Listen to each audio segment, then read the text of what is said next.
Steve Domenico on this fabulous Wednesday night in the Room podcast with a special guest. I have double champ, all class Mike Bezanson in the room, coming off a spectacular first round KO at NEF 44 this past Saturday.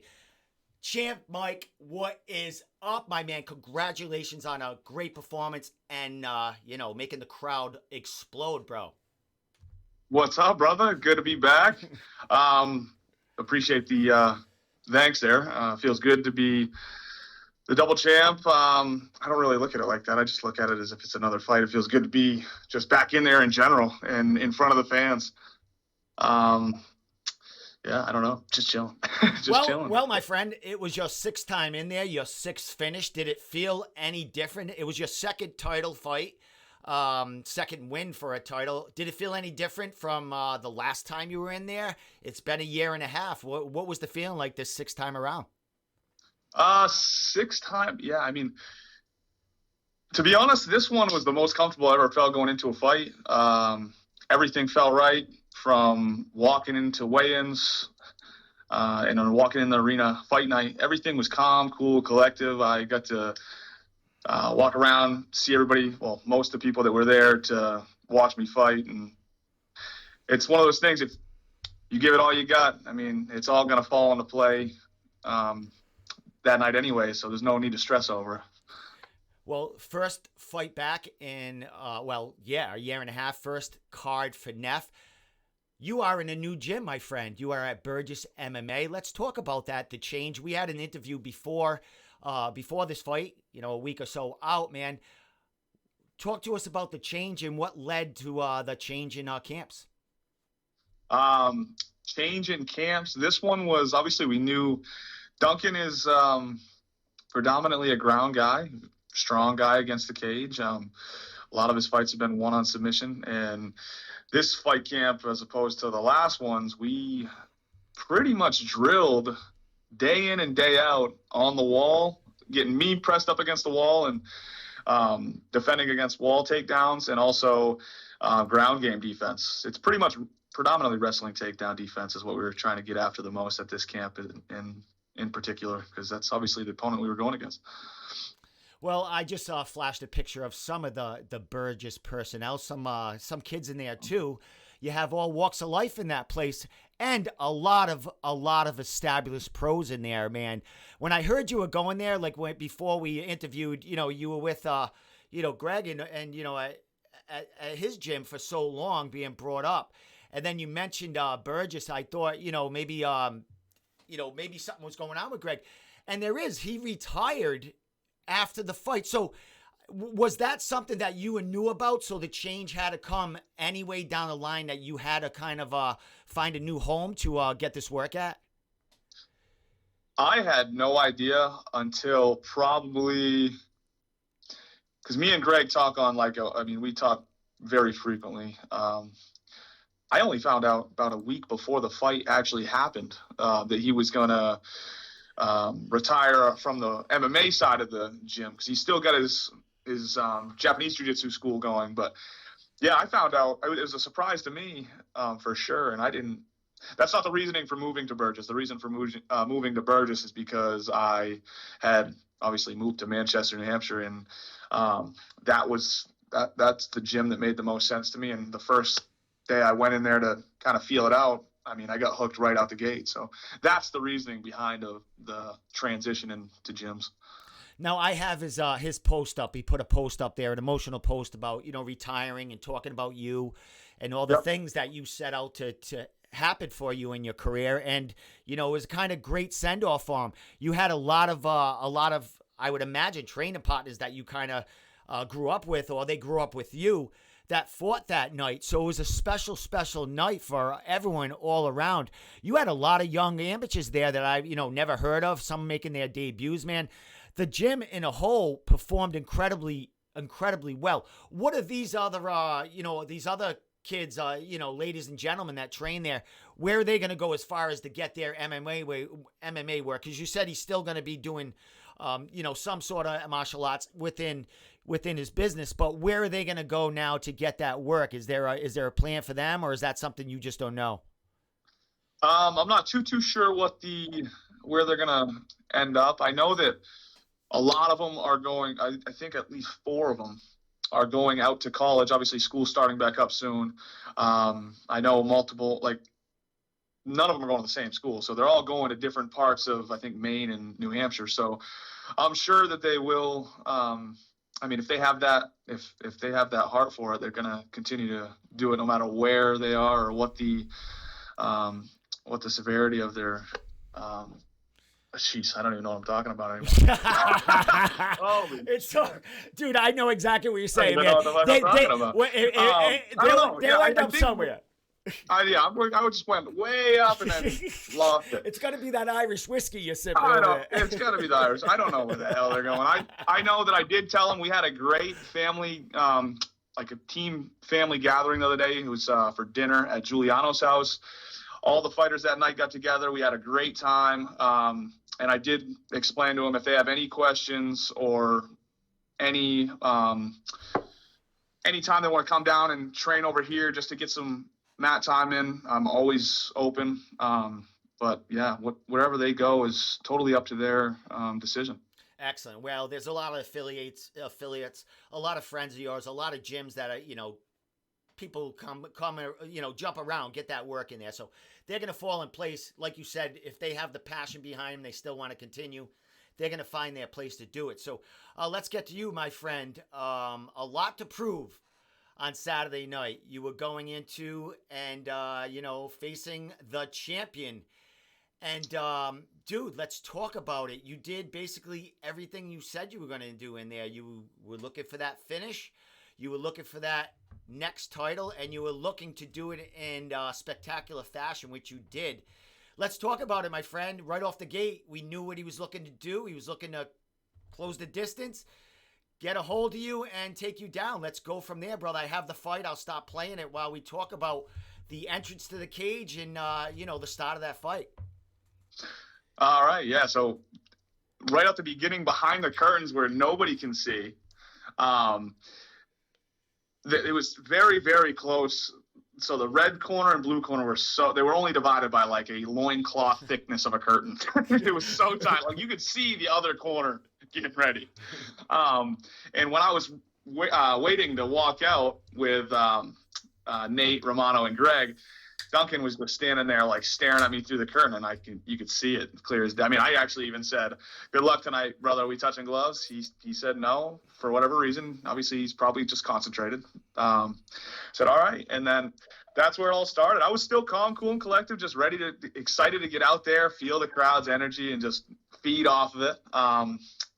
And then once that bell rang, I still calm, but I will give him the benefit of the doubt. He did throw me off. I thought he was going to throw the left kick and then trade a little bit, then shoot, but he shot right off the left kick, and then he threw the right and then shot. So, I mean, that's where he got me instantly, and he pressed me against the cage for a good, 45 seconds, and he got me there. He definitely threw me off. I didn't know he was going to shoot that fast. I thought he wanted to stand up bang maybe for, at least 30 seconds, but he was not playing around. He meant business. He wanted to go in there and do exactly what he trained for in his training camps, I would imagine. Now, what we're watching right now is when he has you on the cage, and it looks like he got you to the mat. Is that an official takedown there, Mike? What do you consider that? I mean, what were they saying? I mean, it looks like it is, but he's not fully in control there as far as having that control of you. What do you think there? What are people saying? Was that an official takedown that he had on you? So I'm not a official referee of MMA, right? I've been told by multiple people that a takedown, yeah, you have to have control, but in MMA also there has to be a significant strike landed, or you know what I mean? I call it dominancy or something like that. Whether it's considered official takedown or not, I'll leave that to the professionals because that's not my jurisdiction. I have no friggin' idea. My butt touched the ground. I know that for a little bit, but I mean, it was only for how many seconds, right? I mean, I sprung right back up. So I'm gonna say it's not until someone throws in some statistics and proves me wrong. But Well, there you I'm go. not the judge, so whatever. Well, here you go, my friend. Well, if it is or isn't, buddy, we talked about it, and when we talked about it, you said, "Hey, if he gets me down, I'm gonna get right back up," and that's exactly what you did. And you were starting. The coaches, your coaches are right near me, and they were looking for underhooks. And that's when he had that knee that hit in your sack there, and I was right there, and you were like, oh, that was a good one. So that kind of broke the action, and you got a little rest period, and right off the bat, dude, it was like I didn't have I put a break on my camera because I didn't want to see you moaning with you holding your balls and stuff because I'm right there, so I shut it off. But as soon as he put the start of the action again, full throttle, and you landed that big shot that started the end of that fight, man. Let's talk about it. And what was going through your mind when you got that, that pause in the action and you got to regroup and then melee started? What went through your head at that point? So, yeah, I mean, I just pretty much executed then what I should have done right out the gate. I was kind of laid back, just like wanted to play outside counterpunching right out the gate. But once he just showed, I mean, he was like, he was not fucking around. He was going right in for the takedown. And I knew the first thing he's going to do once Kevin McDonald tells us to go again, once he gets the chance, he's going to do the same thing. He's going to go for that double leg, and he's going to try to press me against the cage. So I'm like, fuck this. I'm going to show him I'm going to show him my version of a double leg. It's just one straight punch to your face and then let you figure out everything else. And that's what all I got. That's what happened. And as instinct, what Duncan would do with instinct after he got hit like that is duck in and go for that takedown again. And that's when you sprawled, and that's when he was hurt. So credit to Duncan, man. He hung in there, man. It took a little bit for you to get him out of there. And I mean, having the control there in the beginning of the fight, man, his plan was working. But you just came out with the way Mike always comes out, knocking people out, TKO them, six finished, 6 TKO, KO. Duncan was incredible after that fight, picked you up, huge camaraderie in that cage, man. What was going on? Anything said that you can say to us? Because it was a proud moment for everyone, for the camp. And, I mean, Duncan seemed to be all right with everything that went on. And, man, held his head up. And, man, he was a great champ while he held that belt. Right, yeah, he's a strong dude. I mean, and first off, the head on that guy. You seen the head on that guy? He's got a big head, bro. Well, it's not easy to knock someone out like that. He's got a big head, and he's fucking. I mean, he took some shots. I mean, that normally that shot right there would have put someone out cold, and they went limp. They would have gone limp. I mean, it sent him, but he stayed in tune. Yeah, he wasn't like. He got dazed, but it took me a couple more shots to get him down to the ground, and that right there alone is impressive. I mean, that dude's head's this big, bro. It's hard to knock out a dude's head that's that big. It's pretty fucking big head. It's pretty big. But yeah, he's a tough dude. And yeah, I don't remember what the hell else question you asked me. Well, it was all about that, all about being him tough, and was anything said afterwards? Yeah. Well, he said, I'm pretty sure he congratulated me. He said that I know for a fact he said that he believed that he could beat me, and that's totally respected. I mean, he probably gave everything he had in his fight camp. I got nothing bad to say about him, and I won't say nothing bad about him. He had the guts to get in there and do the best he could, and yeah, congratulations to I don't even know. to everyone involved, dude. You were just in a terrible in a fight on Saturday. I gotta give you, I gotta give it to you. Of course, I'm terrible at this when it's live. Well, when it's live, I know, dude. It takes me like 7 hours to fucking edit our interviews because you're terrible. It sucks. It is what it is. Yeah. Hey, dude. I must say another thing of the night, man, made my night was the celebration after your fight, where the ring girl, Catherine, is a spectacular specimen of a woman in there. Shit, Mike, I don't know if you got a girlfriend or I don't know what's going on with your love life, but I have the video of her celebrating right in front of me. I know you did. It was the biggest celebration I've ever been to after a fight, man. I'm going to play it right now because she shared it, I shared it, everyone shared it.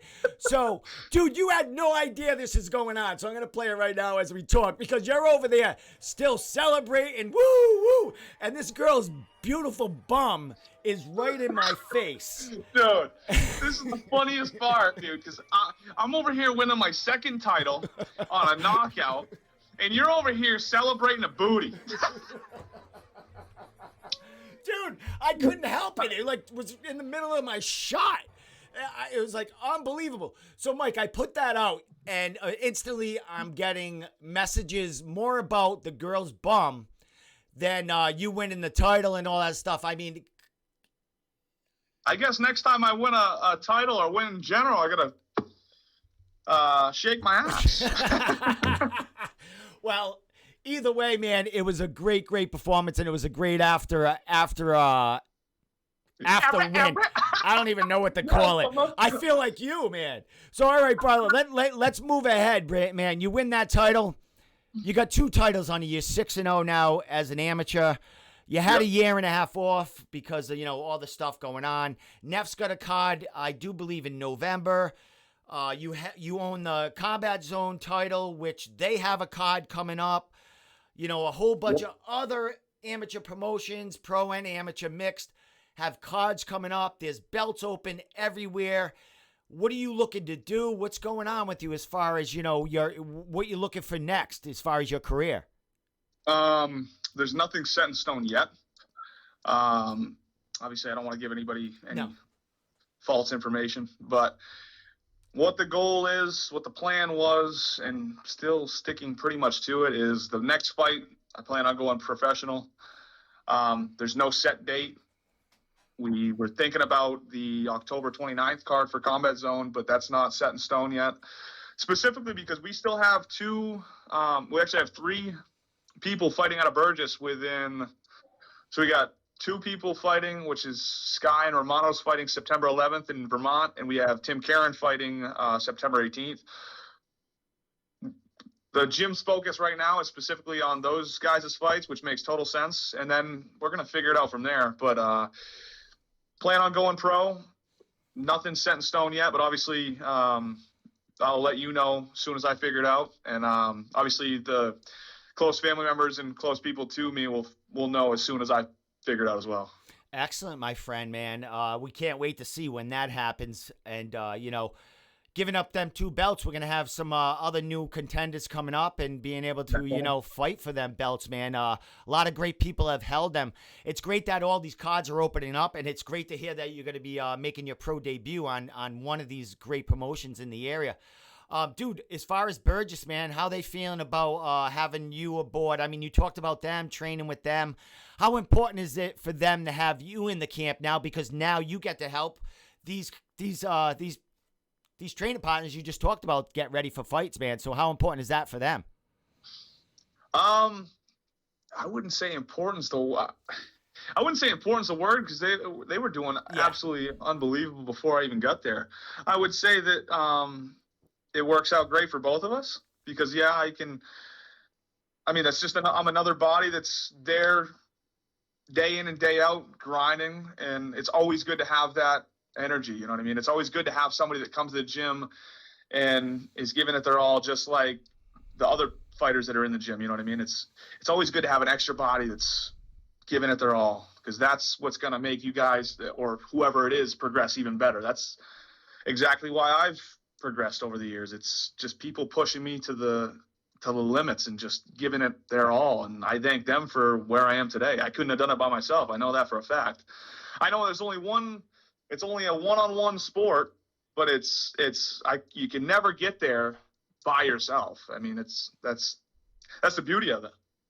Well, my friend, this, as you're getting them ready and as you enter training camp, it's a whole new ball game for you. You get to throw elbows. You get to do things that you couldn't do before. And Mike, as we know, you're kind of a flash fighter in there when you're allowed to do it, Right. Hoping that we get a matchup that you go against another striker in there, so we can see some really cool stuff from you.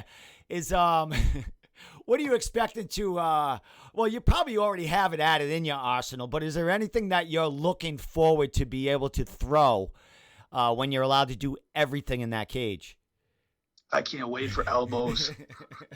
Oh my God, I can't wait for elbows. And especially actually elbows and knees. When you just take pretty much,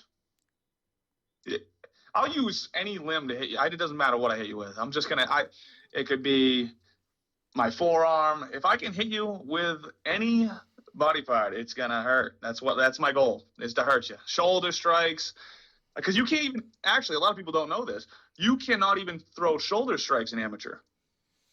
And you know what, Mike, as you're saying that, when you were talking to Kevin, like when he was going over some of the rules, like cage side, when Duncan was walking in, I saw you or heard you say that, no shoulder strikes. And I saw Kevin go, no.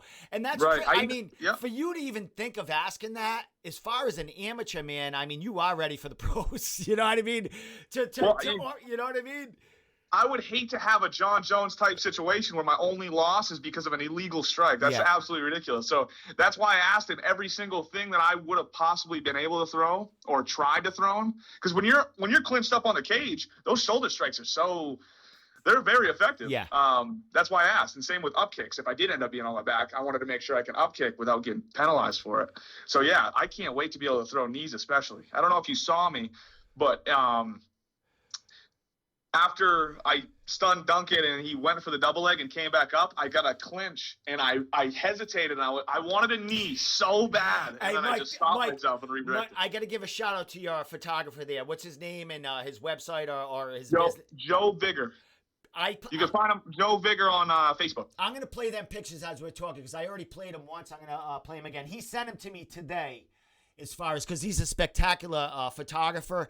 He, the Symphony of Destruction card, that was his first MMA event, he said, and the pictures were friggin' amazing from that event. But I'm going to play these while you're talking because that picture is in captured it. It's in this montage, so I'm going to play it. So you felt that knee, that you wanted that knee to come up, man. Oh, my God, it would have been so beautiful because it's hard to hit. I mean, Duncan was like elbow to elbow, so it's so hard to hit somebody when they're like that. Obviously, you can get their ears, but a perfect knee right down the middle is just, it would have been picture perfect. It really would have. And the thing, Mike, I mean, you've been finishing fights, 6 of them. When you get, there's the picture, I just showed the picture just now.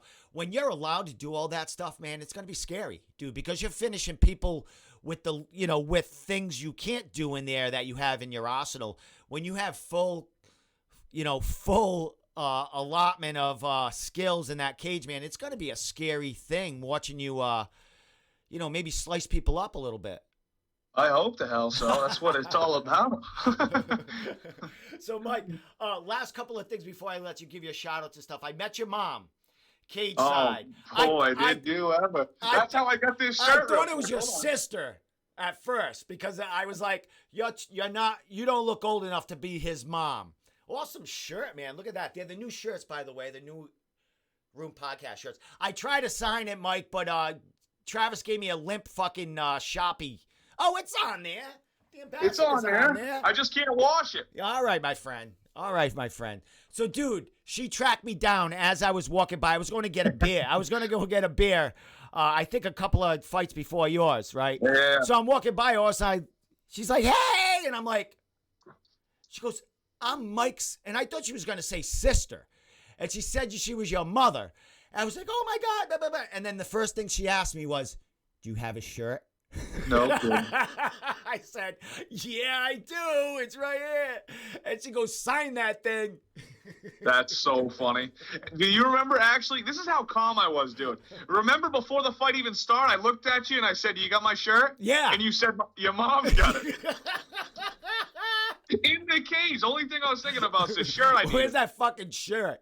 Dude, man. That's it. I appreciate it, man. I appreciate you, dude, for giving me the time and let me fuck around with you, dude. You're a hell of a fighter, hell of a dude, man. And congratulations and all the power to you for everything's happened for you in your career, and especially in the last year and a half with everything shutting down and you coming out like you haven't missed a step, bro. Hey, did I not tell you last podcast?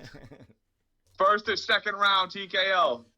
And I called it. Exactly. I predicted it all. Exactly. Well, it's not too hard to predict it when you're knocking people out in the first and second round every fight. No, I'm only, I got, I mean, hey, it's more impressive when it's against somebody that's held the title for so long. Yeah, and Duncan, and another thing about Duncan, he just won a title 2 weeks, like 3 weeks or so before that. 3 weeks before, yeah. To a very good striker. Yeah. So kudos to that kid. I was going to interview Duncan. Right after you, we were going to get an interview, and then he's selling cars. He's busy. He's training for fights. So we kept like missing each other.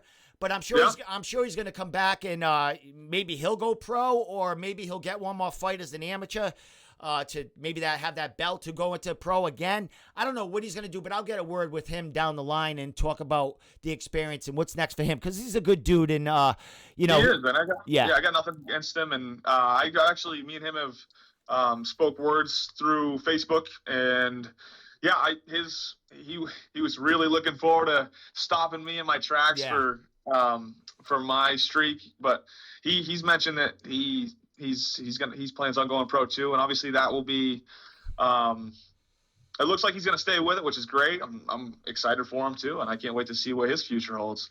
But obviously you'll find more as time goes on. You'll figure. I mean, that'll be announced later. That's his business, and best of luck to him in the future as well. Excellent, my man. Well, we know about you and your future and what you're looking to do. We know about your training partners. I think one has a title, Romano in Vermont. You said a couple of them there, and you have Tim Karen, who's fighting for CES. Is it in September? Correct. Yep. Excellent, man. So you're going to be busy. We're going to be seeing you around. I'll be seeing you maybe cage side, or traveling around with the Burgess crew as they're walking to the cage or whatever, my man. So last thing before I let you go, brother, I have your sponsor flyer up here, man. Perfect. Give shout outs, give social media, give thanks, and I'll throw that up here as you're talking about sponsors and whatever else you want to say before I let you go. Perfect. If you got my sponsors on the screen, I'll make it easy. Yeah. Shout out to all of you guys. I mean, that's huge. Couldn't do it without you. Big shout out to Dr. Paul, Cameron Chiropractics. He's a beast. He's the one that got me loose for this fight. I spent a couple times with him in the ice chamber as well. Thank you so much. Huge shout out. I know we talked about it a little bit earlier, to Greg Williams and his retirement to the MMA world. Obviously, me and him are going to be continuing to talk constantly, but shout out to him, because if it wasn't for him, I wouldn't be where I am today in the MMA aspect of things, because he's where it all started, and I couldn't thank him enough for being not only a coach, but that father figure that I needed throughout that high school lifestyle that I was living. And it was, I owe him a lot, and we're just getting started still. So he'll be around. He won't be coaching, but he'll be in these MMA events, and I'll make sure of it, because I'll kick his ass if he doesn't. That's how we roll. Big shout out to Team Burgess, obviously, Tim Karen, Romano, you guys, Mike, both the Ryans. Pretty much everybody in Team Burgess has helped me out tremendously, mentally and physically, and I can't thank them enough. Nate, for sure, head coach. They're all amazing. Nothing bad to say about anybody in there. It's a big family. And big shout out big shout out to you, big man. Who is he? Oh, this guy right here. Oh, man. But yeah, thanks for having me, brother. It's always a pleasure. Great energy, like always. Even if we're fumbling our words because we don't know how to talk, we drank maybe a little bit, one too many Miller Lights or Irish whiskeys. But hey, it is what it is. Hey. I'm on 3. So, dude, that's part of my shtick is stuttering and forgetting, like, train of thoughts, man. No one can copy you. No one can copy you when you do that. You know what I mean? So you are what you are, man. So, it's live. Exactly. Who else does this live? You know what I mean? They're all afraid to do it. You know what I mean? Except for a couple people I really enjoy. But Mike, all class, brother. Thank you so much for the time, man. Appreciate it. And dude, we'll definitely be seeing each other because I'll be at these events and I'll be probably talking to some of your partners ready for battle down the line, bro. Awesome. I hope so. I love watching your podcast, brother. It's sick. Thanks, my man. We're always trying to improve it. And, man, as long as we have guests like you, man, and we'll keep rolling. We'll keep rolling. That's what we do. Let's get it. Later. Later, man. Hang up.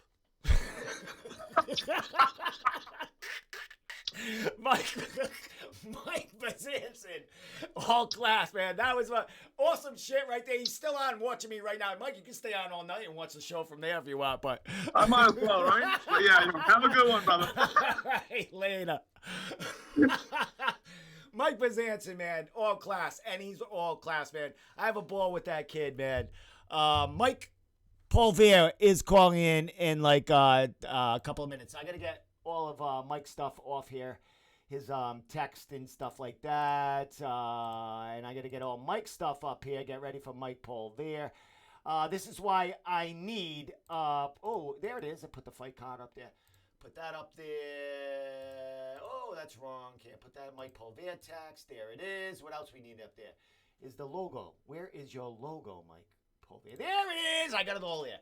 This is why I need a producer, people. This is why I need a producer. I'm going to tell Mike to call in at any time he's ready. Call in anytime.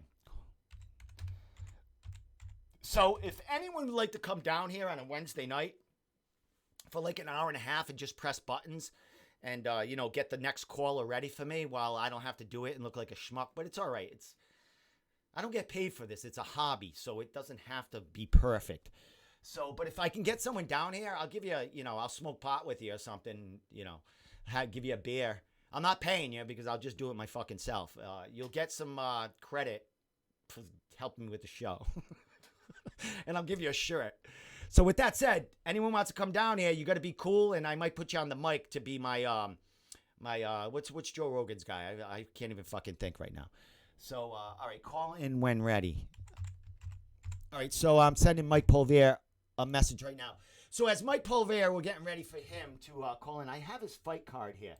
So we're going to look at it. We're just going to keep it up there until Mike is ready to call in. Oh, there he is right there. Hold on. That was quick. Mike, you're dressed. Hold on. Let me get you on here. I was afraid you weren't going to be dressed, so I didn't have my screen capture on yet. There you are. What's up, just in case I was. Yeah, thanks for the warning, though. All right, let me fit you in here, man. Yeah, perfect. You look good. Just what you did just now, man. What's up? You look great. How do we sound? You sound all right? Thank you. All right, my man, Mike Polvere. I can hear you loud and clear. Mike Polvere in the house. What's up, boss? What's going on, guys? How you doing? You got the Miller Lite? Yeah, I got a couple of them, and I actually have some in the bag that I don't like keep on the desk because I don't want to look like have like a keg hanging here. So, hey, Mike, you're kind of lagging. Let me call you right back. Hello. All right, he's lagging. Let me call Come you. back, bro. Yeah, let me call you. I think it works better when I call. So let me see. Let me see what happens here. He looked great till he turned the phone. There we go. The sound's better and everything right now. All right. That seems better. Just You know what I did is I don't think I was connected to my Wi-Fi, so I put that on. Yeah, you're perfect now. You look gorgeous, brother. You sound great right now. We got to have Mike looking hot in the picture, man. We can't have it all blurry, bro. So Mike, you were probably working. You were probably ordering people around at the restaurant. But I had Mike Bezanson on, man. Dude's a killer. You definitely know about the kid, man. Did you happen to catch his fight? And were you, interested in it at all? Because the kid was going for a second promotional belt in New England, man. And you're one of those huge promotions in New England. Was it something that you wanted to watch and really interested with? Yeah, man. I mean, listen, I've always said it all along, our amateur titles especially has nothing to do with popularity or ticket sales. We want the best fighters in New England to represent our company and our brand. So, whenever you see a guy that's as experienced as him, it's definitely somebody that's on your radar. His name actually came across my desk, I want to say last event. And coming out of the pandemic, I think, what is he, 5-0 leading into that match? Yeah, he was 5-0. Yeah, so it was at the time, it was like coming out of the pandemic, trying to match a guy who's 5-0 out the gate when everybody's been on the shelf. It was a little difficult task, but he's definitely somebody I'd be interested in bringing in.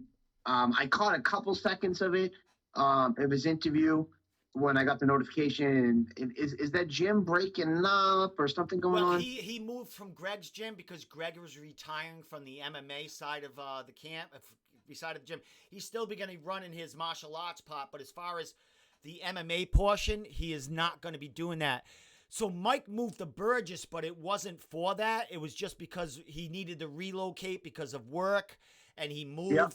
And Burgess, I guess he went there a few times, and they were a fit for him, so he decided he was going to go with them. And Greg's a huge, that was definitely a big blessing of Greg for him to go there.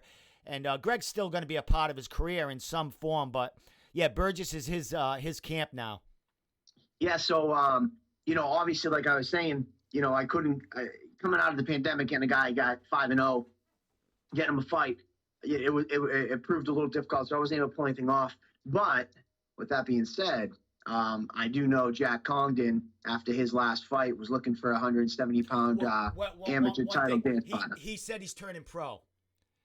All right. Yeah, his next fight is going to be pro, so... Man, that's a whole nother ball game, and that's a whole other matchups and possibilities for everyone. Yeah, absolutely. I thought you were going a different direction. I was hoping that he was going to stay amateur. That was going to be a big thing. That what are you looking for next? Are you looking to defend? Are you looking to capture another title, 3? And then he tells me to go in pro, but that's still a big commodity as far as pro, because that kid, wherever he goes, I see him making it pretty far in his MMA career. So anyone that he tags along with as far as his pro career, man, is gonna get a lot of eyes on him. But let's talk about Cage Titans, Mike. Well, I gotta give you credit, and I guess we'll drop the news here. The room, you guys do so much for fighters, giving them these platforms, and I thought you were gonna do my job for me. No one else knows besides you behind the scenes. But last week you had a fighter, Nuri, on. And you tagged me. You talked a little bit about Cage Titans and what's the future for him at 55 pounds. You may or may not heard we're looking at doing a show September 25th. If you didn't want to wait till November 6th, you tagged me. The next day I was in his inbox. The same day we got a fight, September 25th. Nuri is going to take on Muhammad Al-Kiani for the Cage Titans lightweight title on September 25th. All made by yours truly, Steve Domenico. The podcast. There you go, brother. The podcast you might say you don't watch, but we get things happening here. Dude, yeah.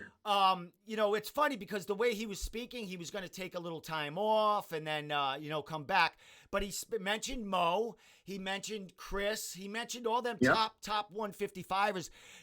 He reminds me of a Billy Goff, like the way he is looking for fights. He's not looking for an easy road. He's looking for these tough fights. So when he does turn pro, he's going to be conditioned for it. So, man, that's exciting, bro. When you called him or when you contacted him, like, what was he saying? Did you get the wrong number? Like, what's going on?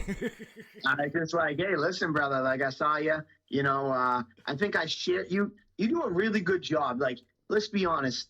We do a Table Titans podcast, and it's hard to get somebody's attention to sit here and listen to, your podcast or mine for a full hour on Monday nights or Wednesday nights, so on and so forth with the hustle and bustle. But I got to give you credit. What you really do is you go back and you edit them and you take out those like popcorn moments or those standout moments, and you clip that little piece where he was talking about Chris O'Brien. I basically shared it, and it had the tags in it. And that my next message to him was, hey, I saw that you were looking for an opportunity. And he was like, absolutely. What are you looking at? And would you want to fight Mo?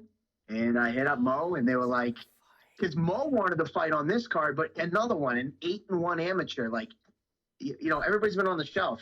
No one's really jumping at the jumping at the opportunity to fight an 8-1 amateur. And he just came on. Like, he just came off a fight like three weeks or so, right? Yeah, and he had to go all the way down. I forget where he fought in some other state.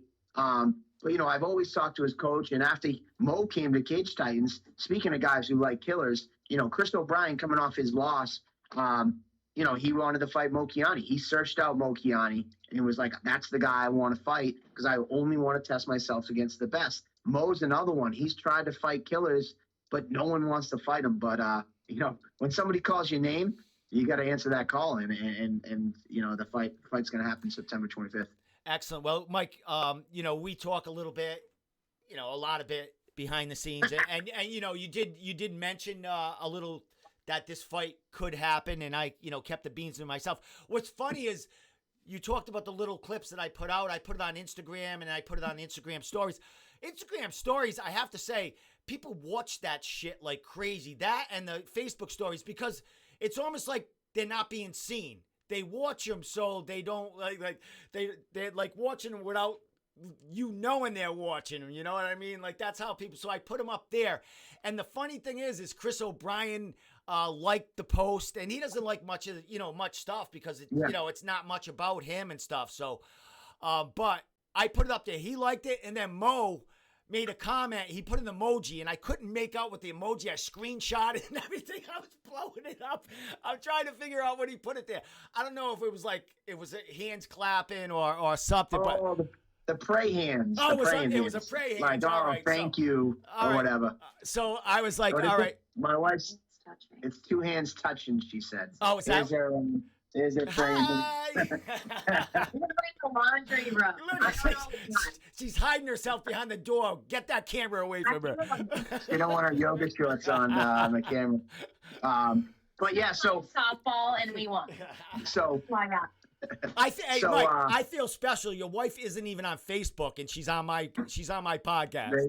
Listen, I want to put this on. Oh yeah, so listen. You got a special feature. I don't think she does anything on social media, so you got an exclusive. But yeah, so actually Chris O'Brien hit me up about the fights and about this weekend, and then I said, oh yeah, hey, I saw that you posted something about training again and trying to get back to the gym. And he's like, yeah. I said, did you see that guy call you up by name on Domenico's podcast? He's like, what are you talking about? And sure enough, he went back, and I told him about it, and he went and checked it out. So, it was kind of cool. He liked to see that, and it might give him a little extra motivation. Maybe we'll see him in the cage end of the year, beginning of next. Yeah, when I talked to Chris a little bit after after the last show at the after party, and he talked a little bit about he's got a lot of stuff going on. I mean, a good career, job, and stuff like that. And he fought for a while, you know what I mean? So, I mean, COVID and all that other stuff, man, when he comes back, his name is going to explode. If he decides to come back, it's a big commodity for Cage Titans. No matter if he comes back for one or a couple, dude, he's a big name for you. Yeah, everybody fights for different reasons. And Chris is one of those guys that I remember him way back. So oddly enough, I remember him when he was a mall cop in Hanover, and I used to, I forget what it was. I think I was at the time I was like a regional sales manager, and I had a store there, and it's kind of foggy because I'm going back like 15 years, but he was a mall cop, and I kind of remember him from being a mall cop.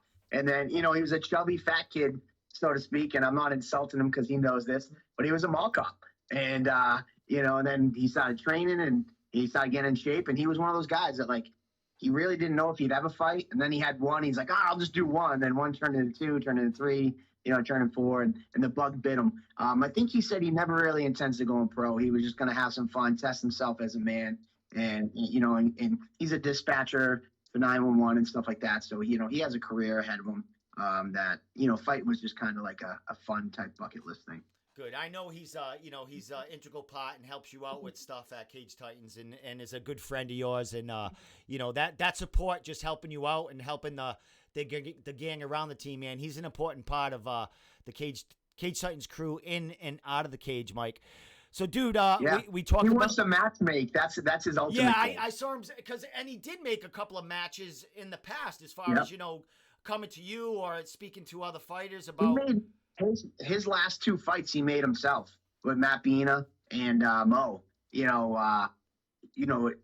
At the time, I didn't even know who Matt Bina was. He was out in Western Mass, and I didn't really pay too much attention out there. And he's like, "Hey, this is the guy I want to fight my next fight." And I'm like, "Okay." And then like same kind of thing with Mo. It was like, "All right, I know I came off a loss, but I want to test myself against the next best guy and see what I got." And he kind of made that fight. He did. There was probably a few years ago when it looked like he was going to be done, because that's the biggest thing. It's like when you're done fighting, we can talk about kind of bringing you on in a more defined role, because when you're still fighting, if you want to match make on the off cards, it's like, well, wait a minute, like, aren't you a fighter, but you're a matchmaker, So, but he did some unofficial matchmaking, so to speak, because he put out his own rankings, and he just like, these are dream matchups that I have. And then next thing you know, he tagged everybody, and then people hit me up being like, "Hey, Chris O'Brien tagged me in a post that was a dream matchup. Do you want to? I want to fight for you." And then so he's done some work. So it'll be interesting to see where Chris kind of goes in the future. But very super nice guy, super nice kid, and we'll see. Just like with everybody in Cage Titans, we want our fighters to be a part of our whole event, and I preach it.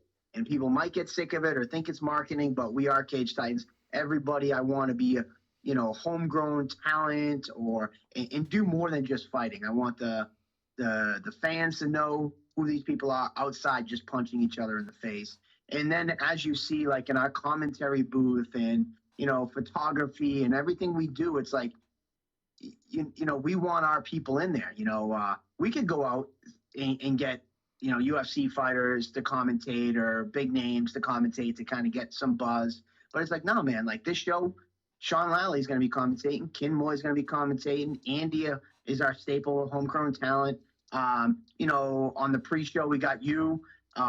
We got Connor Matthews, who basically is an up-and-coming guy that wants some mic time and wants to be more comfortable in front of the camera, because he intends to hopefully one day, if he can, try to make the UFC, and he knows how important it is to be in front of the camera. Johnny Cupcakes is going to be there with you. So like we want our people to be involved more than just fight night punching each other in the face. And we want them to get an opportunity, because they're in this right now because they love it. And they're going to probably be in love with this sport longer than they're going to be fighting. So if we can give them some opportunity to be a part of it, Jimmy Manning's part of the Cage crew. He comes at 7 a.m. setting up. Same with Jeff Joy will be there this weekend setting up the cage. Like everybody, it's like a family reunion, so to speak. Every fight weekend, you're around. You've been at my house till 7. Well, our neighbor's house till 7 a.m. Dude, I'm still recouping from that, so you better be ready for this weekend. I know, holy shit. Hey, it's funny, Mike, because Chris Motino just announced that someone announced it, and I shared it, that he's fighting in a couple of months. So I'm gonna get an interview with him Sunday morning. So I gotta be home at a decent time. So, but I know me, man. Even if I have an hour sleep, I'll get it done. So I'm not missing an after party. That's for sure. Do you actually sleep, Steve? You're like a go-getter, man. You're one of a kind. You really are. All right, dude, let's talk a little bit about this card, man. We don't have to go through everything, but, the card just come out. Sorry, I have to eat. That's all My right. wife just showed up at McDonald's for me. She brought me some French fries. I saw you snuck a couple in earlier, so let's be honest. And she brought me a McFlurry. A McFlurry, like, come on. The ice cream machine wasn't broken. Dude. So I this is like gold right here. Dude, she is the best. I see how she operates behind. She calls the shots. She's the real boss out there, dude. No comment. So I have the card up here. I'm going to put it up there. We don't have to talk about everything. Just a couple of really important things, because we're going to have the pre-show and all that other stuff breaking down a lot of these. You're going to have the press conference tomorrow. Weigh-ins Friday, so a lot of this information is going to come out. But, I just learned mostly about the card and who's on it, because I'm kind of all over the place. So I did go Photoshop it. So I'm going to throw it out here, and we can talk about who's calling me. Is that for me or you? I'm going to yell at them right now, Mike. Hold on. I'm going eating my French fries right no, now. you know who's calling me right now? Zachary Searle. Searle, the kid never watches my podcast, but you're on it today. He hasn't got off my fucking feed yet. He's like, he's like calling, like getting matchups and everything.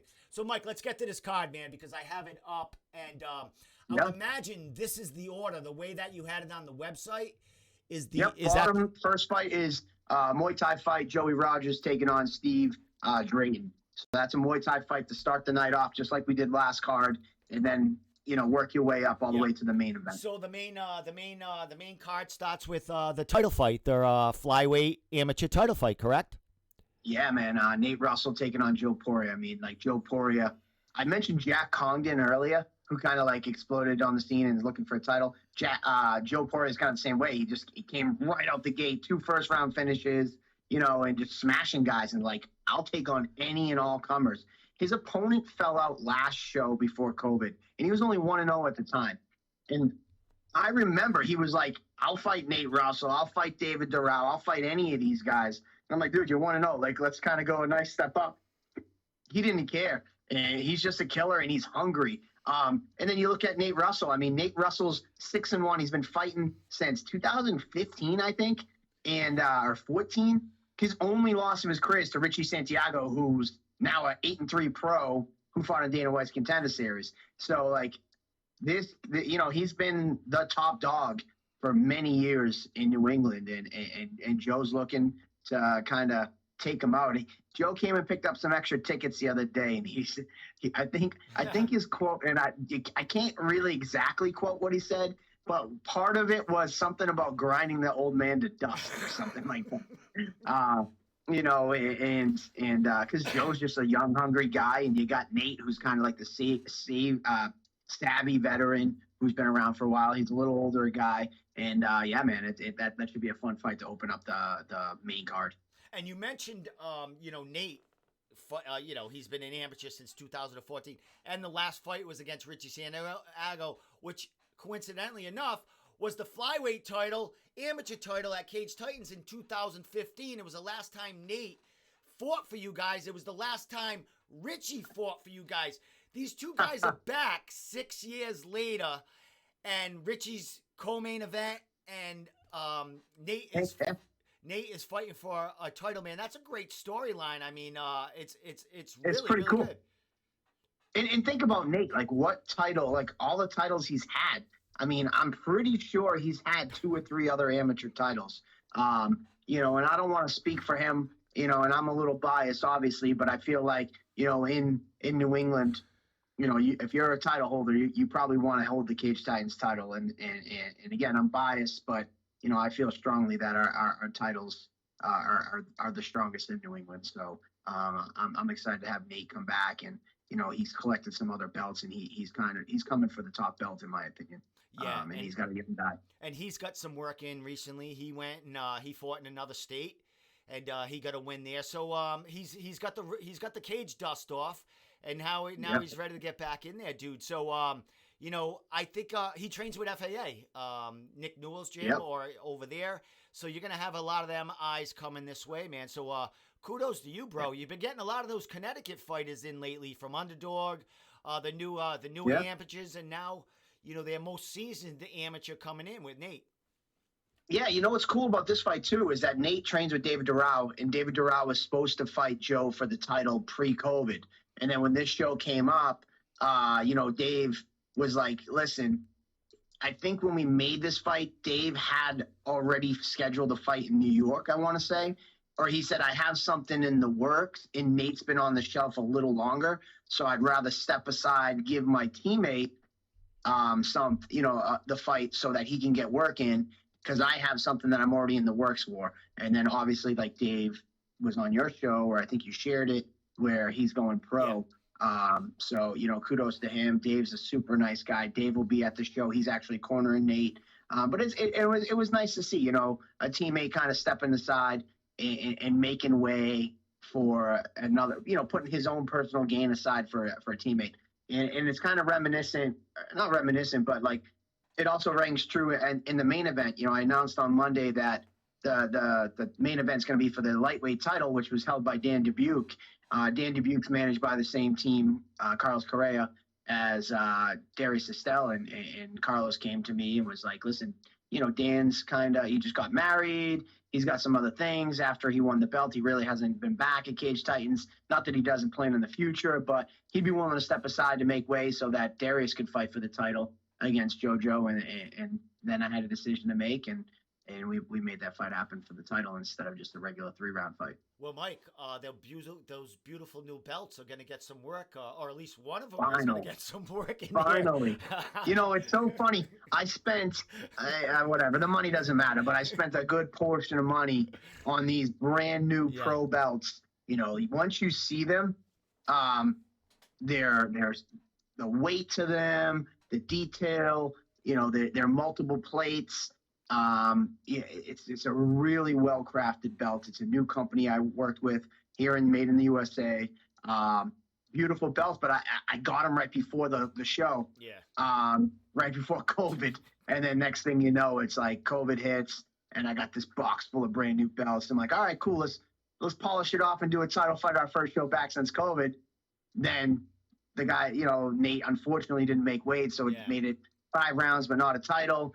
So that the belt had to go back in the box. And then I was thinking, we'll get Darius versus Sheamus on this show. Yeah. And then, Darius was like, we're coming off an injury. I kind of eyeballed Joe, and I'd rather go up to 55.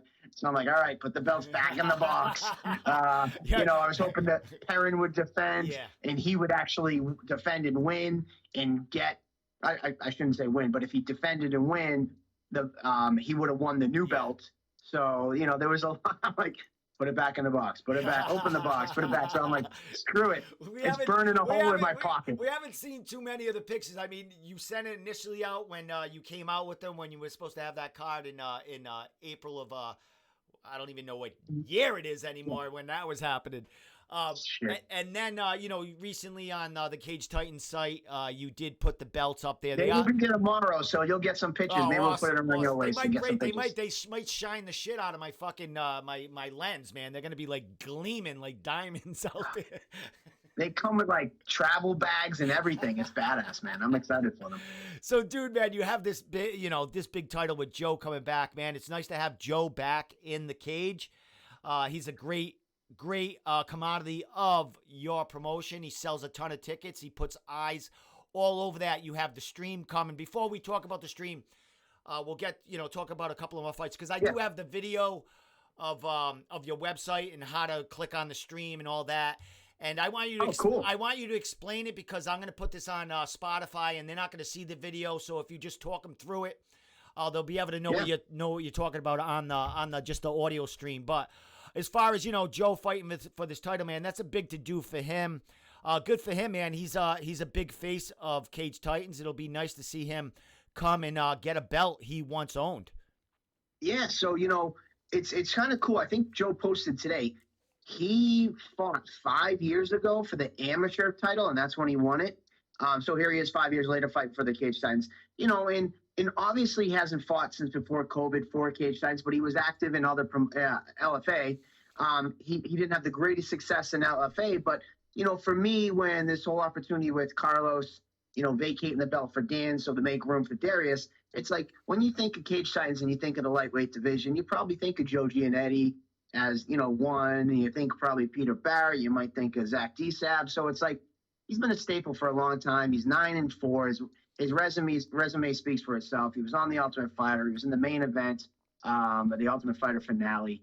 And he brings, what's interesting about him is he brings eyeballs from a little bit of everywhere. Like he is popular down here at Plymouth, but because of his show appearance on The Ultimate Fighter, he's got a pretty big draw throughout the country. He actually has more followers than us on Cage Titans. So, he brings eyeballs, that's a little bit more diverse than just the fans here in New England, which is nice.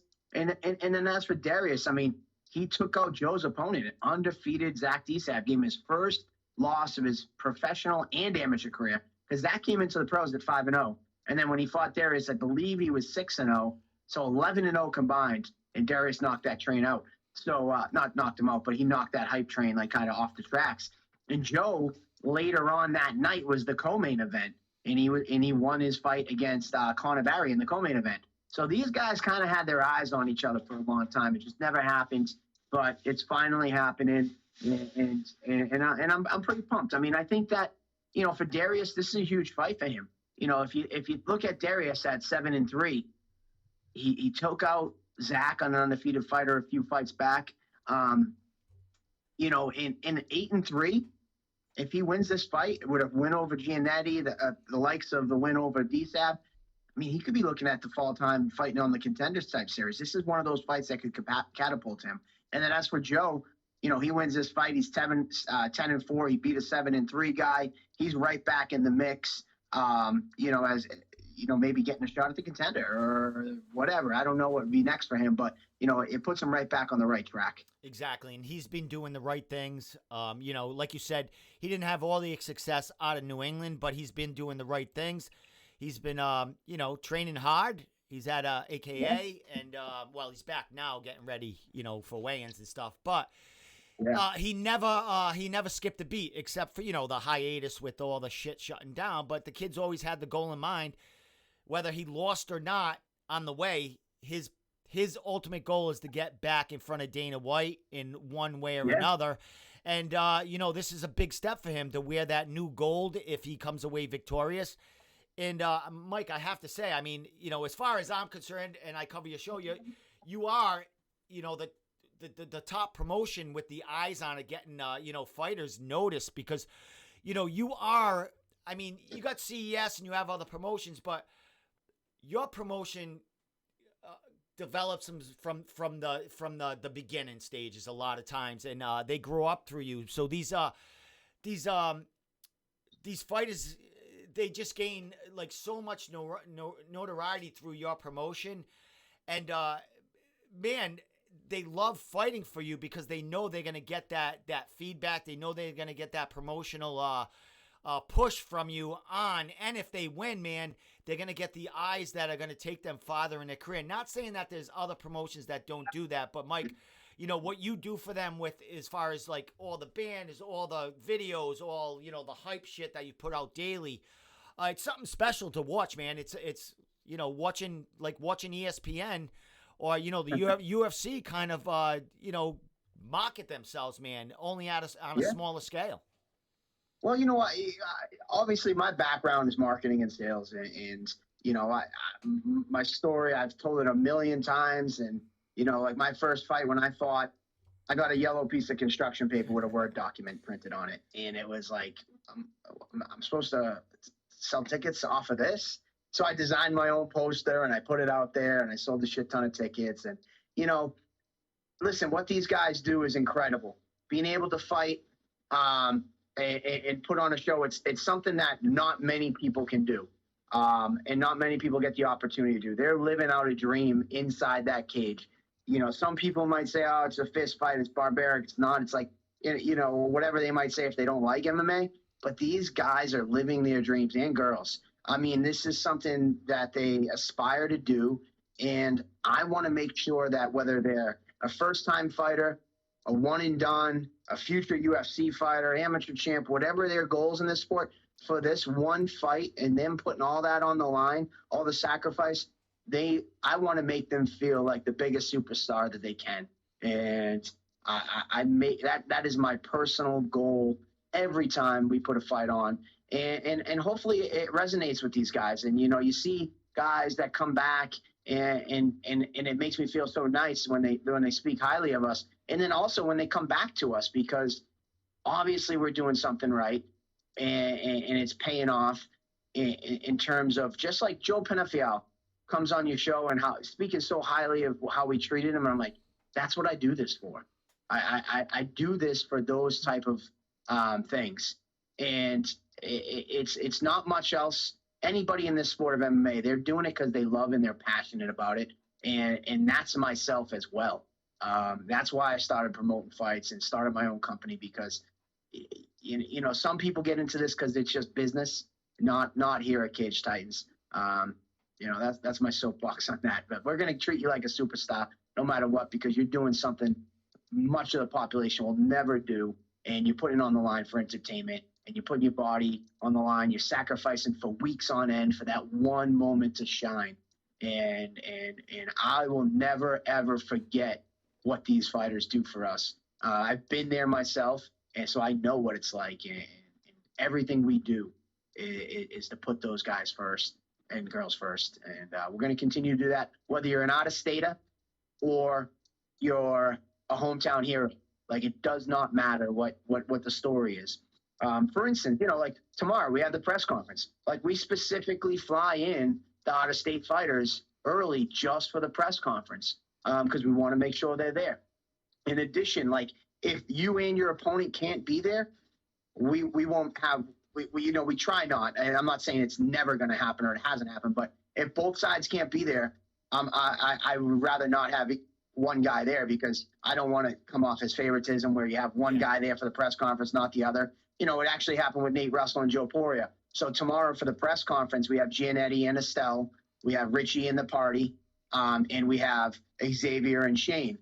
I reached out to Nate. He lives in Connecticut. He's like, listen, man, I got to work. I can't make it. So I was like, all right, cool. Like, the fact that you can't make it, I just want you to know I wanted to hit you up first because if you can't, I'm not going to have Joe there. And he's like, oh, that's super cool of you.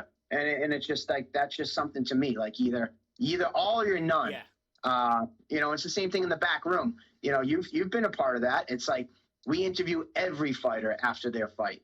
And it's not pick and choose, cherry picking either. We interview them all or we'll shut the room down and we won't interview any. Like, everybody has to get equal attention. Everybody's just as important as the next with Cage Titans. Yeah, and as you mentioned, Mike, I just want to put that out there because, you know, you give me access to the back room. I set up my tripod light, but that room is for other media too. They want to go out there, you know, you're not letting everyone in there. I mean, there's specific people that you'll let in back there to have access to interviews and stuff, but it isn't, you know, there is opportunity for other media to go there and ask these questions, man. You're absolutely correct. Guys, get off your asses. You know, people like look for stuff to write about or, you know, whatever it is. Like, we will give you access to these fighters, you know, as much access as you need or want. We literally walk the fighter out of the cage, cut their gloves off, get them checked out by the doctor, and then immediately walk them to their room, the back room for interviews. It's just like the big shows, the UFC, Bellator. We want these guys to feel like they're in the UFC events. And we also want, if a guy one day is going to be in the UFC, we don't want their first experience in how the back room works to be a deer in headlights at a UFC event their first time. Like, I was able to do that with, like, Manny. You know, Manny Bermudez, he gets to the UFC, they get out of the cage.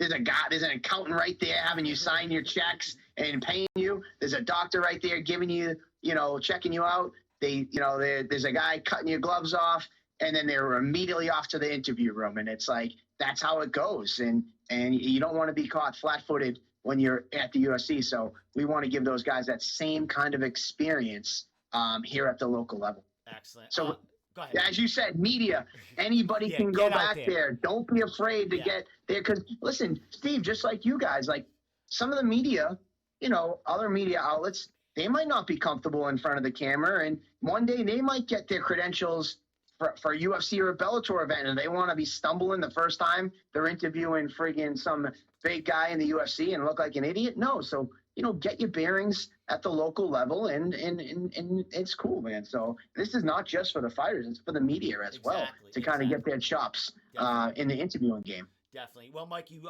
mentioned the presser tomorrow. You're going to have them fighters there. I want to mention one more fight before I show the stream stuff and let us get out of here. You mentioned Joe and Richie going to be there tomorrow, so people tune into the stream and, you know, check all that fire going on there. You also mentioned that you would have Shane. Who else there? Shane and Shane Xavier Cardona for the 45-pound title. And then Joe and Joe and Estelle. All right, so you'll have three. There's one fight I want to just, you know, talk a little bit about, because you and I could talk all night, Mike. We'd be here for fucking 5 hours. Absolutely. But you have my French fries are cold. Yeah, we're gonna get out of here. So you have Kylie O'Hearn coming back. Yes. She desperately needs a win. I think she's maybe lost a couple in a row, or I could be mistaken. She's 1-2. She's lost one loss, so she's 1-2 right now. All right. So she's coming back to your organization, Mike. Kylie was a big face, big name for you in the amateur rankings growing up. Her fight for you as a pro, coming back there. She's coming back, man, after what, a long time not fighting for you. What, a couple of years? Well, she fought once as a pro for us, so one of her 3. But she wasn't super active. I think she fought for somebody else, and I forget who her first fight was. It might have been us. I'm not sure. Yeah, I know she has a win with. I think she debuted with you, but I think her last fight in general in the cage was a couple of years ago, right? Yeah, I think she lost at CES to the Widowmaker. Yeah, at 45. Yeah, at a huge weight, a big weight for her. So, I mean, this fight's exciting because Kylie is one of those crazy fighters that she's never in a boring fight. Like you watch a Kylie fight, it's Rock'em Sock'em Robots, and it's just like slugfest and caution to the wind, and she's just an exciting fighter. And then you look at Whitney Piles. Whitney Piles, a fighter very similar to Kylie and KK, Christina Katsigas, who was kind of like a brute, rock'em sock'em type, in your face. Her nickname's the Meat Grinder. Yeah. Like Kylie and KK could be sisters in this fight game. And Whitney came in and took out KK in KK's pro debut. So here she is coming back and looking for the other upset and taking out Kylie. And then obviously Kylie's sitting on the shelf for a little while. She's expanding her training regimen. She's doing strength and conditioning. She's kind of putting it all in right now. So she was a girl that came out of their amateurs like, oh, this girl could go to the UFC. Then she kind of skid a little bit in her first 3 fights as a pro. But we will see on Saturday night the new and improved Kylie. And I'm excited to see Whitney because Whitney was very impressive when she came out and took out another heavily hyped amateur in KK. She trains with Gravely down there. Perry, her coach, Perry Gibson, Tech MMA, super nice guy. He's been around for a long time. And so she's training with good people, and that fight's going to be definitely going to be a banger. Excellent, my man. Well, congratulations getting her matched up, getting her back in that cage because it's going to be. You might have seen the behind the scenes getting Kylie. Yeah, I saw behind the scenes. I know how we get fights matched with you, Mike. I see how you get fights going. Yeah, I was just saying. I'll give them the listen. Everybody Mike, can hear about fights, but sometimes the funny 2 words. It's tough love with Mike. Yeah. Well, Kylie. It's funny because we were at the after party, and that's how it all came to fruition. She's like, "I want to fight, whatever you want to do. I'm all in. I'm training." And I was like, "All right, if you're serious, obviously the after party, whenever everybody has a beer or a drink in their hands, we don't make fights there, yeah. But." Hit me up on Monday. Like that fight just happened. We're here to have a good time. And if you're serious, let's go. And I got the text and I got the call and I got the follow up and I got the next follow up and the follow up after that. You get me somebody. And, so here's a fight. So fighters, definitely come to the after party. You might get yourself your next fight. Awesome. Well, you got to be invited. At Tavern on the Wharf. It's Tavern on the Wharf. You got to be invited for the extracurricular after party, secret location. Yes. Mike, so what I want to do, I want to talk about, how to get the stream, because what I'm going to do with this, as we talk, I'm going to clip this out after so people know how to get the stream. I'll send this out on Instagram so awesome. Nobody can talk us through it. So I'm gonna where is it right now? I gotta find it right. So I can't see your screen. So what I do is I'm just gonna click it on. I click it on the website and then I just go to the stream. So talk about what you do. Go to the website and how to find it. So basically, if you're interested and you can't make it out this Saturday night, you can go and check out the live stream on our CageTitansFC.com. So make sure Cage Titans F is in Frank, C is in Charlie.com. Right when you get to the website, in the top right-hand corner is watch the live stream. You can click on that, brings you right to the page, order it up. And what's a great thing that we did last show, and this was the first time we've done a live stream because we were at Flow Combat for many years. I wanted to figure out a way to bring the fighters in to the revenue stream. You look at the UFC and they do pay-per-view points to like the headliners. I wanted to make sure everybody on the card had an opportunity to gain additional revenue, not just the local fighters who can sell tickets. Now our artist status can sell live streams. Local fighters that have friends that can't make to the fights, they can sell live streams. So the live stream is $25 with $5 going back for every purchase back to the fighters. So they get a cut of every sale. All you need to do is put your favorite fighter's last name in the fighter promo code box, and that money will go back to them. Another piece of this stream, which I'm really happy and excited we're able to bring, is there's a fighter donation spot as well. So if you want to give back to your favorite fighter in addition to purchasing the stream, or if you don't even want to purchase the stream and you just want to give them a donation, you can also do that on their page. Any amount that you want, $5, $10, 100, whatever you want to do, and 100% of that money goes directly to the fighter that you put in. Last event, I speak highly of Erica Valentine. It was her amateur debut, and she got close to $500. I think it was like four something, just through donations and through her selling. She was the highest selling stream person. I think she sold close to 50, somewhere around there, 50 or 60. So this is a real great opportunity. Your fights are getting streams everywhere else when you're fighting for other promotions. And, here for us, we are a community. We are Cage Titans, and I wanted everybody to feel a part of this endeavor. And that's why we're doing it. So make sure you get the live stream. Make sure you put your favorite fighter's last name in the fighter code so they get credit, and they will get a percentage back from every sale, but they will also get 100% if you choose to make a donation as well. Awesome, my friend. And another thing that you included on there, it's the price for just to do it yourself, but you have the bar rate to do it at a bar rate. You have a household rate where you can do it on multiple kind of TVs or multiple media sources too, right? Well, so what that was is that, like, we did a house party, and let's be honest, it's an honor system. I don't know if you got 5 people in your house or you got 1 or 2, like, you might be. So the idea behind it's honor system. Like, if you're going to have 10 buddies over and order some pizza like a UFC pay-per-view night, to get it for $25, you could pay the $50 for the house party like you normally would do. But the fighters in that, they still get more money. Yeah. The fighters still get 20%. So if you get a house party, the fighter gets $10. If you get, for instance, Peter Barrett works at a restaurant and a bar. So last show, we didn't even have that option up there. He's like, hey, my restaurant, my bar is going to get it. They kind of feel weird just paying $25. Is there, could they pay a little bit more, or like, what would the price be? I said, what are they willing to pay? He's like, $200. And I was like, all right, cool. $200 it is. And then he gets $40 out of that, the 20% kickback. So like, if Ali Zabian, they didn't end up doing it, but he has a restaurant that was going to get it out in Springfield. So, that's an option. Again, it's honor system. I'll never know, but the fighter is getting a cut of that.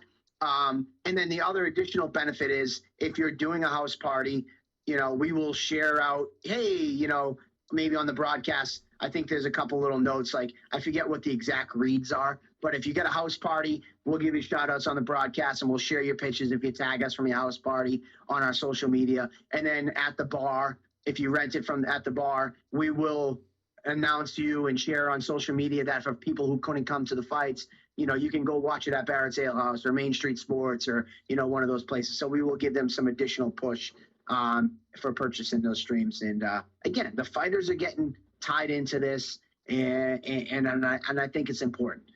So that there you have it. That was kind of the how that came to fruition with those house party and in the bar purchase. Well, great, my man. You're doing it out of all angles, bro. You're it's amazing. I mean, I don't have to buy the stream because I'm at the show and I'm in the back room. I should buy it because I don't get to watch the fights as much. Wait, whoa. Actually, what? The biggest thing after this past fight in our post-fight meeting, I said, we have to get that back TV working. So in the back room, in the interview room, the fights can be playing. So that was a top priority for our production guy. Coming out of, I think if you remember, at the very beginning of the interview room, we did have the TV working. And then what happened is that the church used to do service out of there. And over COVID, when Memorial Hall shut down, they moved. So some of the chords and things of that nature, it didn't allow it for last show. So we didn't really know until that day. But I told Phil in production, we got to get that TV going. It's got to be a high priority list. And he assured me it will be working. So you will have the fights live back there so you can watch, because I think it's important, because if you're back there interviewing and you don't know how their fight went, you had no clue what was going on. You're kind of winging it. Now you can see the fight. And then when they come back there, you can reference the fight because you actually saw it. Exactly. And a couple of times as you spoke that you had the fights back there, I think I was interviewing Jay Perrin one time and we were watching a fight after his or something. Like he stopped mid-interview. We were just like, I think it might have been one of Don's fights or something. We were just like pinned to it. It was fucking a real good moment. You know what I mean? And it's kind of funny. You get a moment like that, or, hey, shit. If it's like a teammate fighting after a teammate, you can do a fight companion back there. Yeah, good sound bites. Excellent sound bites, man. And that's what I'm all about, brother. So, Mike, man, we've been talking for a while. I got to get to bed. I got to go to work. I got to go to your press conference tomorrow. I got to go. I'm looking forward to going to your press conference tomorrow and seeing a couple of fireworks, maybe getting a couple of sound bites off to the side. But, dude, man, I'm going to let you... French fries suck now, Steve. They're ice cold. Well worth it. I'd talk to you all day. Toaster oven, brother. Toaster oven. With that said, Mike, any last words you want to send out there, man? We kind of covered everything. We couldn't go through all the fights, but you did that on Table Titans. We're going to be, we got 3... You're going to be doing that on fight night. So, fight week is here. Tomorrow we have the press conference live from Main Street Sports. We're going to be streaming it at 1 o'clock. We have producer Brian coming. We have all the kinks worked out. So we made sure the internet, we were there on Monday. We made sure the internet's working, the microphones are working. Coming out of COVID, we had a couple of hiccups on the last press conference. But coming out of a year and a half layoff, some of the equipment and some of the stuff didn't go as planned, but we got it all worked out. We're going to be live, crisp sound, great picture, great feed on tomorrow at 1 o'clock. I say 1, knowing fighters, by the time they get there, we'll probably be at 1:30, but that's the goal. So you can catch out the press conference tomorrow. Just like you're excited, Steve will be our MC, master of ceremonies, throwing all the questions out there. But I'm excited to see these guys face off. Yeah. Granted, we have the 3 fights, so there's gonna be 6 fighters, including myself. But I think Shane and Xavier are very respectful, so that'll be fun. Who knows what's gonna happen with those two. I think they'll be respectful, but Shane's a very charismatic kid, so that should be interesting. And Xavier has a lot of depth to his character. All the stuff he does outside the cage. He's his mom passed away 2 weeks ago. He almost pulled out, but his coach almost pulled him out, and he's like, nope, I'm doing this. I don't care. So there's a lot riding on this fight for him. So it'll be interesting to see what he has to say when he gets in front of the camera, because he's one of those guys like Shane, no problem talking in front of the camera. Xavier doesn't have a problem talking in front of the camera. He runs a podcast for, single dads and stuff like that, but he hasn't really been in front of the camera for Cage Titans. So I'm excited to get him in front of the camera. And then come on, Richie versus the party. Like, you had him on your podcast. We had him on ours. Joe, the party's already told me, he's like, keep him away from me. So I was like, I will do my best Dana White when they stare down tomorrow. And literally, Pat Gilbride is one of the nicest guys. And the party found a way to get under his skin and get face-to-face in a little push-up match at weigh-ins. He does not like Richie. So this is going to be interesting tomorrow. So I might have to have you as my backup there. Oh, yeah, I'm going to do a lot. I'm going to fucking do a lot there. And then, obviously, Joe Giannetti and Darius Estelle both there. Both super respectful guys. But, Joe's not afraid to throw a little trash talk. Darius, I wouldn't call it trash talk. He's very confident in his abilities, and he's very matter of fact. So that'll be another fun one. But tomorrow, press conference, 1:30 on the Cage Titans Facebook page. Then obviously we come back on Friday for the weigh-ins. Ceremonial weigh-ins are at 1 o'clock as well at Pins. If you want to come down and watch, come down in person, or we will have the live stream. And then, as always, on Saturday, it is fight day. I think 5:15. Doors open at 5. 5:15, the pre-show will be live from the stage at Plymouth Memorial Hall with your host, Steve Domenico, and co-host Johnny Cupcakes Campbell, and the controller, Connor Matthews. They will be live from 5:15, bringing you up to 6 o'clock when the broadcast starts. And that will be on the Facebook Live at Cage Titans. And then you'll be able to jump right over at 6 o'clock to the first fight of the night, Cage Titans 49. And then, as always, the after party at Tavern on the Wharf. They will have the UFC fights on like they always do. I think there's a card this weekend. Who's fighting this weekend? I don't. UFC. I watch you, Yeah. and I watch local. It's Cage Titans. Yeah, I don't Yeah. So there you have it. I got nothing else. I'm long-winded. I got nothing. Yeah, we covered plenty, Mike. Man, I appreciate you, man. Always, brother. Man, it's like you said, a family reunion when a Cage Titan event is going on, brother. I have a great time. I look forward to it. And it's something special for me, man. I don't get out much. I mean, I go to local bar, have a beer here or two, but I'm not a guy that goes out and enjoy. I don't go to concerts, all that other stuff. This is my kind of this is your fun. night out. It's my night out. This is my night And out. a lot of people like that, shout out to big super fan Mikey De Silva. Unfortunately, this is his first show he's going to miss in probably 6 years. And he always said the same thing to me. He's like, Mike, I don't go out. I don't go to bars. I don't go out with friends. He goes, my night out is every 10 weeks when there's a Cage Titans. Yeah. He goes, you don't know the impact it has on my life. But, for him, he got a job as a CO last month. He's only been there less than 30 days. He couldn't work out a swap. So he's so bummed that he can't make it. But, there's many guys that are like you. This is their night out. This is their, put on their Sunday's best and come out and have a good time from, start to finish. One thing I will give you on my closing note, try to get there early because there is a waterfront festival down in Plymouth. So parking will be a little difficult. There will be a little bit of traffic. So if one of your friends is fighting early in the night, the waterfront festival ends at 6. So if one of your friends is fighting early in the night, and you could probably sound clip this, but if one of your friends is fighting early in the night, get there early so you don't miss it. Because the waterfront festival is going on, I believe, from 2 to 6.